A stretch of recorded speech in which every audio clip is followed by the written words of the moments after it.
A hipertensão é causada pelo aumento da força que o sangue precisa fazer para circular no corpo. O fator genético, o sedentarismo, a obesidade, o consumo excessivo de álcool e sal são suas principais causas. Pode ser percebida como dores de cabeça, dores no peito e tonturas. A baixa ingestão de sal, a prática regular de atividade física, não fumar e não consumir álcool em excesso, além de evitar o estresse, podem ser excelentes aliados.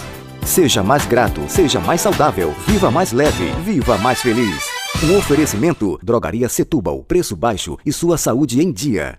Existem histórias que precisam ser contadas do começo até o final, ou até pelo menos até o momento em que ela está agora.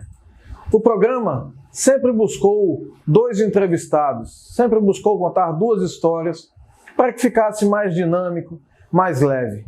Mas a história de Ted não daria só um, não. Daria muito mais do que um programa inteiro. Não perde. É uma história que tem começo, meio, fim e continuidade.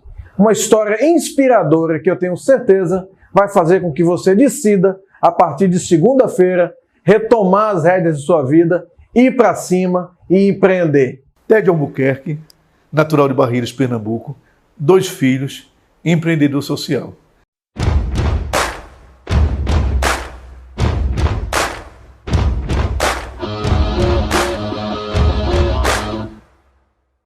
Tudo começou quando na casa da minha tia, sobre um pé de pitomba e aquela árvore repleta de frutos, eu tive a ideia de pedir para minha tia para vender pitomba, já que eu tinha visto, quando criança, na feira, as pessoas vendendo. E saí, combinei com a minha tia, saí para vender essas pitombas na feira.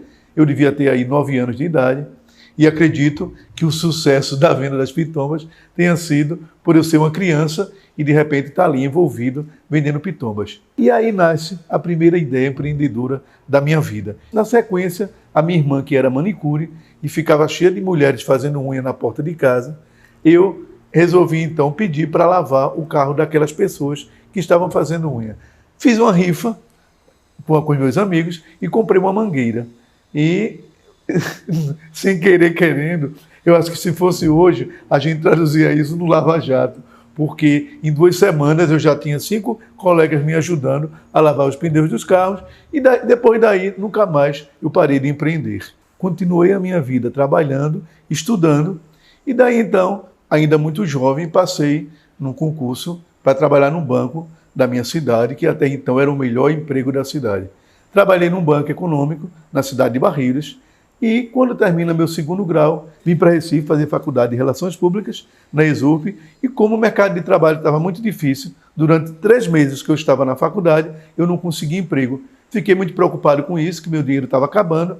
Contei, devia ter na minha mão mais um salário mínimo, isso dava para eu ficar mais um mês em Recife. Foi daí então que, caminhando na rua de Recife, vi um poste onde estava escrito passagem para São Paulo por apenas 100 cruzeiros. E na ocasião, eu disse, sabe uma coisa, eu vou comprar essa passagem, porque se o meu dinheiro acabar, eu vou ter que voltar para o interior.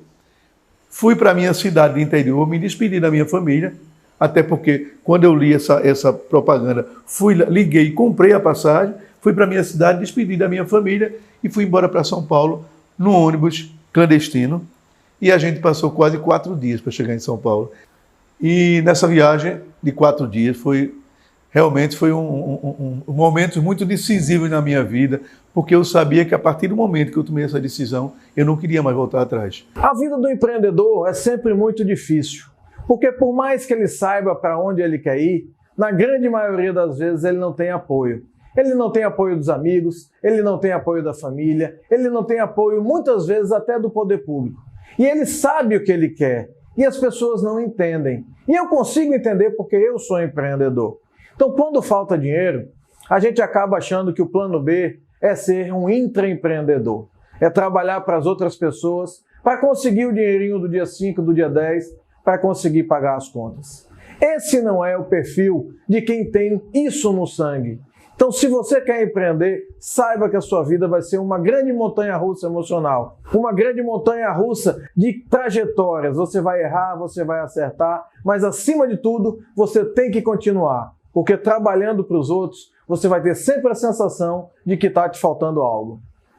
Cheguei em São Paulo e já no outro dia fui caminhar as ruas de São Paulo e vi uma placa numa loja, precisa-se de carregador de móveis. Foi o meu primeiro emprego em São Paulo. Estava numa pensão que chamava Pensão Comercial e descobri que lá em São Paulo tinha um lugar ainda mais em conta para ficar, que chama Cama Quente. É um lugar que fica no centro de São Paulo, onde as pessoas pagam a cama, no meu caso, de 9 da noite às 6 horas da manhã. E essa cama é dividida com outra pessoa e cada um tem direito a um armarinho. Fiquei lá, onde tive a oportunidade de conhecer muitos amigos, dentre eles pessoas que trabalhavam de garçom numa casa de espetáculos chamada Olímpia. E aí eu comecei a trabalhar de garçom aos finais de semana e durante a semana eu entregava móveis na rua. Depois, que trabalhando como garçom, a gente foi muito bacana porque a gente se reuniu, esses meus colegas de trabalho, e a gente alugou um apartamento no centro de São Paulo. Quando eu cheguei lá, o apartamento enorme, tinha uma cozinha grande, e eu disse, não, mas a gente tem que fazer alguma coisa para render mais isso aqui. E foi quando eu saí do carregador de imóveis e comecei a fazer comida para vender. Detalhe, na minha casa minha mãe nunca deixou nem lavar um prato. E eu ligava para minha mãe e perguntava como fazia arroz, como fazia macarrão, porque eu acho que quando você quer e precisa, né, e tem esse agravante, você faz. Então, comecei a fazer comida para vender e, diga-se de passagem, meu feijão era um sucesso no prédio. A gente, infelizmente, eu tive que parar depois de 3 meses pela quantidade de pessoas que descobriram o local e começaram a subir, até porque era no centro de São Paulo e eu entregava essas comidas nas lojas no horário de almoço. Trabalhando aos finais de semana de garçom e durante a semana fazendo bico, eis que um final de semana, no show do Rully Grécia, vale salientar que essa casa de espetáculo Olímpia era uma grande casa de espetáculo, a gente recebia lá os maiores cantores da atualidade. Até que, durante o show do Rully Grécia, uma mulher estabanada levantou a mão, Rully Grécias, e bateu na bandeja que eu carregava uma garrafa de Bucanas, e essa garrafa de Bucanas, acredite se quiser, eu acho que valia umas 3 semanas de trabalho meu. Na época a gente ganhava tipo R$30 por noite e comissão. Foi um dia muito desesperador, foi a primeira vez na minha vida, parece mentira, que eu pensei em desistir. Eu disse, puxa vida, eu estou longe da minha família, trabalhando que nem um camelo, e de repente vou ter que pagar essa garrafa de uísque. Peguei a bandeja, o show tinha começado, assim, coloquei no chão e sentei na bandeja chorando. E essa mulher se comoveu ao lado, de uma mulher ao lado, se comoveu, perguntou porque eu estava chorando. Eu falei que tinha acabado o acidente, ela falou que quando terminasse o show ela falaria comigo, que eu não chorasse. Eu fiquei lá esperando o show, até porque quando começa o show os garçons tem que parar, a gente só continua depois, né, para não ficar circulando na frente dos clientes. E daí, então, depois do show, ela me deu o cartão e quando eu olhei, era uma deputada estadual de São Paulo, Cia Ayala, que trabalhava com jovem em situação de risco. Eu fui até a Assembleia Legislativa e lá essa senhora me deu uma carta de apresentação para a Itautec, onde eu trabalhei durante 6 anos. Vale salientar que quando isso aconteceu, os meus amigos, os colegas lá do Olímpia, cada um já estava fazendo alguma coisa, já não estava mais morando na Cama Quente, e eu estava, na verdade, dividindo um apartamento, onde a gente, lá em São Paulo, com muita facilidade, as pessoas alugam lugares para morar, e eu fiquei todo feliz porque eu ia começar a trabalhar, mas só recebia no final do mês. Cheguei e falei para o dono do apartamento que eu estava feliz, que eu estava com um novo emprego, porém, eu ia receber somente no dia 5. E ele falou, não, o pagamento aqui é dia 30. Chegou o dia 30 e como o meu pagamento era dia 5, ele colocou minhas coisas tudo no saco de lixo e colocou na portaria. Foi um momento muito difícil na minha vida, porque eu nunca pensei que eu ia ficar na rua. Você sabe que a gente, como bom pernambucano, a gente é muito orgulhoso. Eu conhecia pessoas em São Paulo, mas para ligar para as pessoas, para falar que eu estava na rua, eu achei tão humilhante que eu achei melhor dormir na rua do que incomodar alguém. As mais lindas histórias que nós vivenciamos de empreendedorismo nesses 2 anos de programa são de pessoas que precisaram chegar ao fundo do poço, a passar por sofrimentos muito grandes para dizer, não, chegou a hora e eu vou me reinventar, eu vou recomeçar. Esses caras, além de ter feito sucesso, além de ter conquistado tudo o que queriam, tem uma coisa que muita gente não consegue manter quando melhora de vida, que é a humildade e a gratidão a Deus. Entender que tudo que você consegue é fruto do seu trabalho, mas que existem variáveis como sorte, como estar no lugar certo na hora certa, e possibilidades e probabilidades, é algo que você não pode deixar de ter no seu planejamento. Sorte é quando a oportunidade encontra a competência. Esperando então o dinheiro. Durante 5 dias eu dormi na rua de São Paulo. Vale salientar que era mês de agosto, era muito frio na rua e esse momento foi um momento muito difícil na minha vida. Mas eu dizia assim, que bom que daqui a 5 dias eu vou receber e tudo vai mudar. Meu trabalho na Itautec era de assistente de importação. E a Itautec era uma empresa com mais de 3.000 funcionários e me dava a oportunidade de conhecer muita gente. Na hora do almoço, a gente acabava fazendo muita brincadeira entre os colegas de trabalho. Foi daí, então, que depois de 5 anos que eu estava na Itautec, eu queria fazer uma viagem para o sul do Brasil. Fui para Porto Alegre e de lá vim para Recife. E quando cheguei de viagem, o meu cartão de crédito ia estourar, porque eu gastei além da conta, e eu disse, e agora, o que é que eu vou fazer? E na Itautec você nem podia pensar de não pagar o cartão, porque era ligado ao Banco Itaú e a gente perdeu o emprego. Foi aí então que resolvi fazer uma viagem para o Paraguai. Eu disse, não, todo mundo aqui fala de coisa do Paraguai. Aí comecei a falar com meus amigos, perguntar o que eles queriam. Foi daí que comecei a ir para o Paraguai todos os finais de semana. E minha vida mudou porque, além de conhecer muitas pessoas, eu descobri um tino comercial meu, diferente do que eu estava acostumado, né? Trabalhava com importação, mas todo mundo que eu perguntava se queria alguma coisa, pedia coisa do Paraguai e eu comecei a vender. E muito breve eu consegui levar muitos amigos também para o Paraguai, que começaram a ver acontecendo as coisas. Em seguida eu comecei até a montar ônibus para ir, fretar ônibus para ir para o Paraguai. Resumindo, passei somente mais um ano na Itautec, porque quando chegou a década de 90, plano Collor, todo mundo desesperado para perder emprego, e eu pedi para o meu diretor para que, se tivesse que colocar alguém embora, que eu queria, até porque eu ia ser indenizado e eu tinha outros planos para a minha vida. Quando eu saí da Itautec, comecei a trabalhar com turismo nessa mesma empresa que eu fazia esses passeios para o Paraguai. Mas, por minha sorte, muito breve, eu fui promovido a trabalhar na área de promoção de viagem, onde eu tive a oportunidade de conhecer as agências de São Paulo. E era um operador onde eu trabalhava e eu visitava as agências para oferecer os pacotes de viagem. Em seguida, trabalhei também como coordenador de eventos dentro dessa empresa. Foi daí, então, que o Transportes Aéreos da Bacia Amazônica, uma companhia aérea, me convidou para fazer a parte comercial no Brasil e aqui na América Latina. Tive a oportunidade de viajar muito e numa dessas que eu saí da operadora de viagem, já decidida a viajar para a Inglaterra, onde era meu grande sonho. E chegando na Inglaterra, eu acho que fui abduzido naquele local, em Candental, onde de verdade eu estava acostumado em São Paulo e ver a Feira da Praça da República, a Feira da Liberdade e outras feiras, mas eu nunca tinha visto algo com tanta personalidade, com tanta profissionalismo.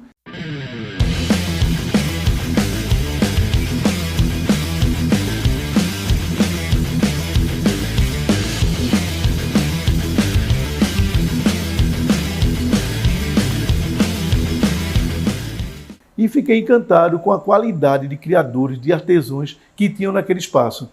Candental é um mercado em Londres, onde você encontra de tudo, desde a parte de gastronomia, mais moda, design, sustentabilidade, arte. Então, é um conjunto de aglomerações cultural que é impossível você não se encantar. E foi daí que eu fiquei em Londres por 45 dias. Quando eu cheguei em São Paulo, eu disse, não, eu vou trazer Candental para São Paulo. E, passeando na Avenida Paulista, tinha um estacionamento que aos domingos ele era fechado. Eu então resolvi alugar esse estacionamento e comecei a convidar essa trupe de artesãos para dentro desse espaço. E, para minha grande surpresa, no dia da inauguração, a gente montou tipo tenda de circo e sobre essa tenda a gente montou esse grande movimento. E as pessoas que estavam nesse movimento, desde as pessoas com arte circense, moda, design, música, pessoal de cinema. Então foi uma moçada muito bacana e de verdade foi um evento contagiante. Todo mundo que passava ficava perguntando como assim? E aí, durante a semana, a gente tinha que desmontar no domingo, que durante segunda-feira já virava estacionamento, e todo mundo que chegava no estacionamento perguntava como assim? Cadê o evento que estava aqui? Eis daí que surge o nome do movimento Como Assim? Vamos conhecer a história do pernambucano Ted Albuquerque. O Ted já foi carregador de móveis, vendedor de cachorro-quente, entregador de marmita, garçom, faxineiro, bancário. Hoje é empresário. O empresário pernambucano faz o maior sucesso em São Paulo. Um rapaz que é antenado, turbinado e hiperativo. E criativo, graças a Deus. A gente vai ver uma outra história muito inspiradora. A saga de um retirante que venceu os desafios da cidade grande para virar um empresário muito bem sucedido. A infância de Ted foi numa casa assim, simples, sem muitos recursos, sem qualquer conforto. Ted Albuquerque era um rapaz ainda quando saiu de Barreiros, interior de Pernambuco, para desafiar o próprio destino. Ele fazia bicos como entregador de móveis, faxineiro, vendedor de cachorro-quente. São Paulo é uma cidade completamente enlouquecedora com esse barulho, com esse movimento. E eu imaginei, esse aqui é o meu lugar, eu quero ficar aqui, eu vou vencer aqui. Da feira de ontem, cara, e perguntava assim, quando chegava e perguntava, como assim? Onde está a feira de ontem? O sorriso largo é de Vitória. O homem de negócios já passou fome, fez faxina, trabalhou de garçom. De ex-vendedor ambulante a empresário bem-sucedido. Quem é o homem de origem simples que virou o bambambam das feirinhas mais descoladas de São Paulo?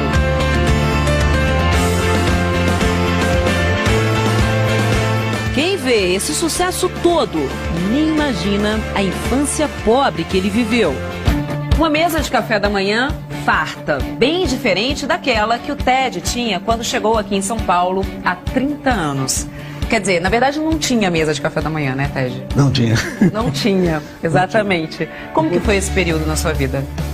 Foi um momento muito difícil, Tatiana, porque, na verdade, quando eu cheguei em São Paulo, eu cheguei como se fosse hoje com salário mínimo e cheguei para morar. E meu café da manhã, quando eu tinha muita sorte, era um pão com manteiga na padaria. E às vezes, muitas vezes, eu deixava só para almoçar porque precisava me optar.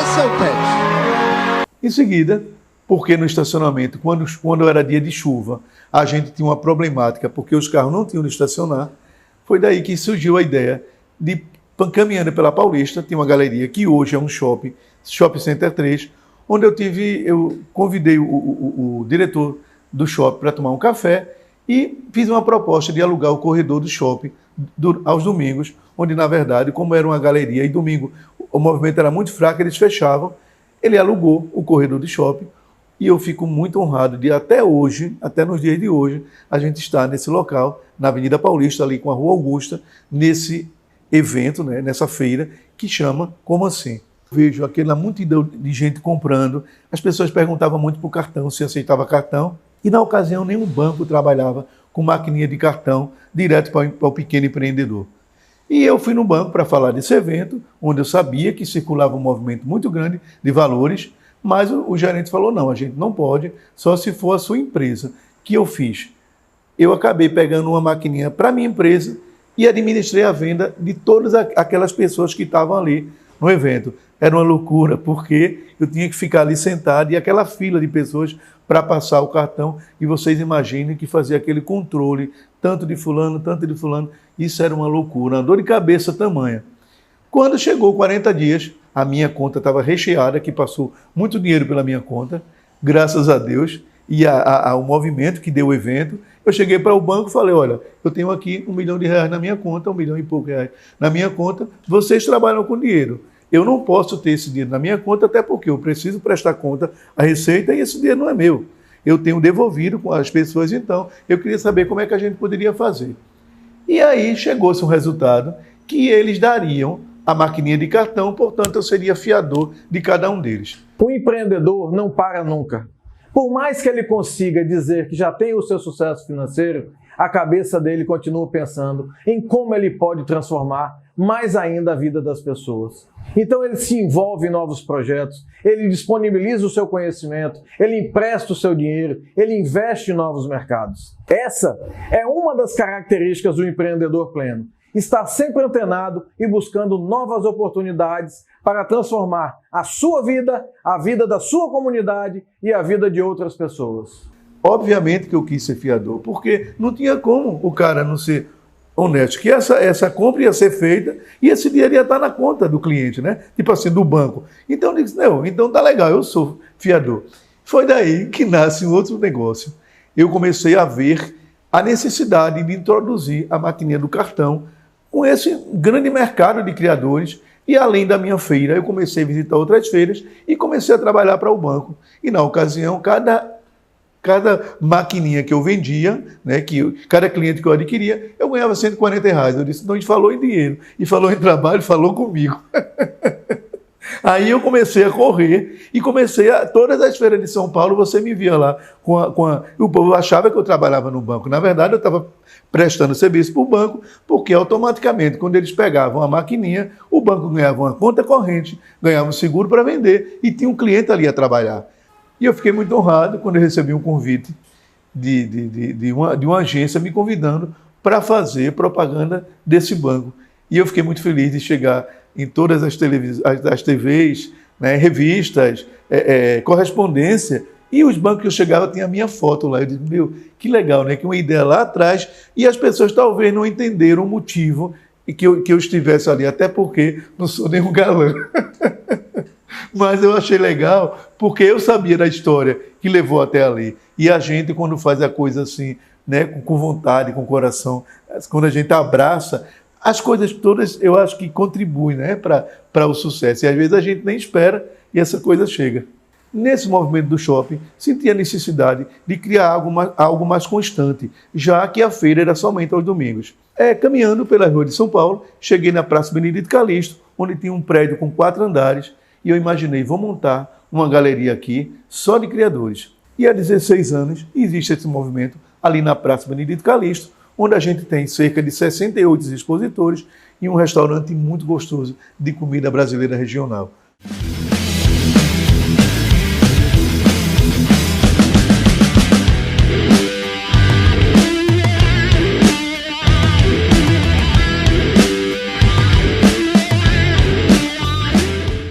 E a gente começa a costurar as coisas, eu imagino, de novo eu volto para o restaurante, de novo a gente volta com aquela coisa de criadores. Mas como assim é um projeto vanguarda, lá tem uma galeria com grande exposição, inclusive quem abriu a exposição nessa galeria foi o nosso querido Romero Brito, onde ele esteve lá com as peças dele durante 40 dias. Eu conheci muitas pessoas, e uma coisa tocou meu coração, uma exposição que eu fiz sobre Downs. E eu nunca tinha, de verdade, convivido com Down, e até aproveito para dizer que, na maioria das vezes, o que a gente acha que pode ser preconceito é puramente ignorância. Eu nunca tinha me relacionado com Down e comecei a ter amizade com os pais, a conviver. Foi daí que, sabendo que existe um instituto em São Paulo que chama Unidal, eles tem esse instituto e eles treinam os meninos na parte de alimentação com todo esse pessoal de Masterchef. Aí vem a ideia, eu disse, então por que a gente não coloca esses meninos na rua? Por que a gente não mostra isso para a sociedade? O que é que eles são capazes de fazer? E fiquei muito orgulhoso de ter montado em São Paulo o primeiro café inclusivo do Brasil, onde todos os atendimentos são Down. E é muito legal sentir quanto impacta na vida das pessoas quando elas chegam no café e elas deparam com Down. E exatamente o que eu falei, não é que é preconceito, é a falta de conviver, né? É a ignorância. E fico, toda vez quando eu os vejo trabalhando e sabendo que hoje, depois dali, outras pessoas foram trabalhar em outros locais, outros empresários acordaram para isso e começaram a empregar, eu fico muito feliz com esse resultado. E quem quiser mais informações, entra lá no Insta, @Ted Albuquerque Oficial. Ted com 2 Ds, tá bom? Porque empreender no Brasil é coisa de quem é muito apaixonado. E eu só sei trabalhar, muito apaixonado. Se você perdeu alguma parte dessa linda história empreendedora, vai lá no YouTube, Empreendedoido_oficial, segue a gente, se inscreve, comenta, compartilha. E se quiser seguir a gente no Instagram, @Empreendedoido_oficial. Porque empreender é lindo, é maravilhoso, é fascinante, mas é coisa de doido. De meu dinheiro acabar, o que é que eu fiz? O que é que eu fiz foi outro, tá errado. Não é ficar chateado, não. E aí da gente em seguida, aí, dá errado. Porque empreender no Brasil é coisa de doido. E eu sou... Não.